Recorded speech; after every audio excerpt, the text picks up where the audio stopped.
I'll be the first one to admit that it's difficult for me to stick to my habits, to save money, to drink more water, to walk more, whatever. But what really helps me is when I have a very specific goal and when I track it on a spreadsheet.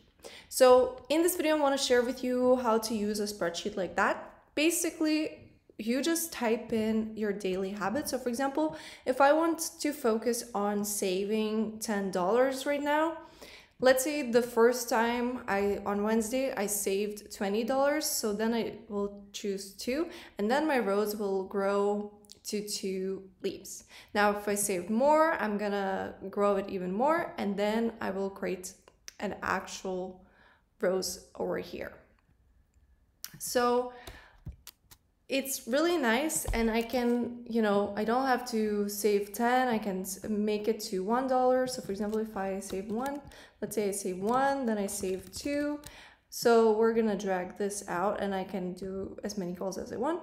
So for example, if I saved $1 that day, I'm just gonna choose that one. If I saved 2, I will choose that one. If I saved 3, I will choose that one, and so on until I grow my rows. The rows will be grown when you have 70% completion, and that will mean that your goal has been reached. And obviously you can have 100% completion, as you can see here, but it's completely up to you how you want to do it. Now on Thursday, I would do the same thing, Friday, and so on.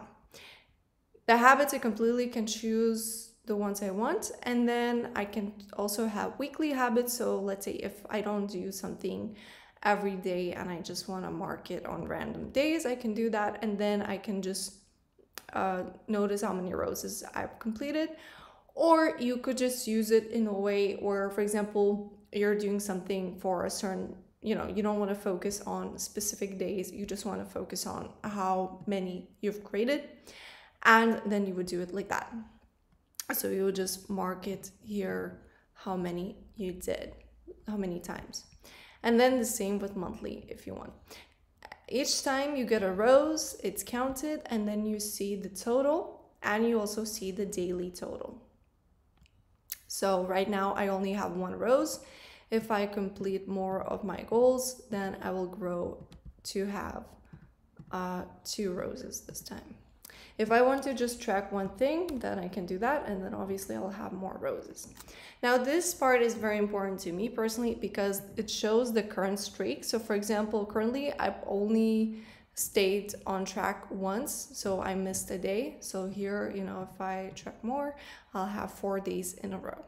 Now this is my longest streak ever on this for this habit.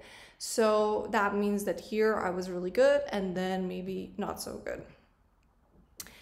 So that's that. Now another thing you need to know is that with the spreadsheet you can go to life areas, and over here I can choose which life areas I want to focus on, whether it's finances, career, health, fitness, and so on. You can delete these, you can change them. These are more like suggestions.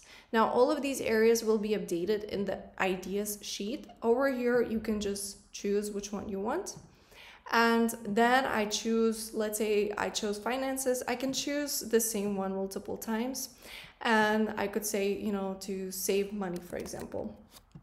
That would be my goal, and then I'll choose the daily habit I want to do. So for example, I could make my lunch at home, or I could save $10 or $1, Then it could be weekly habits, monthly habits, and so on.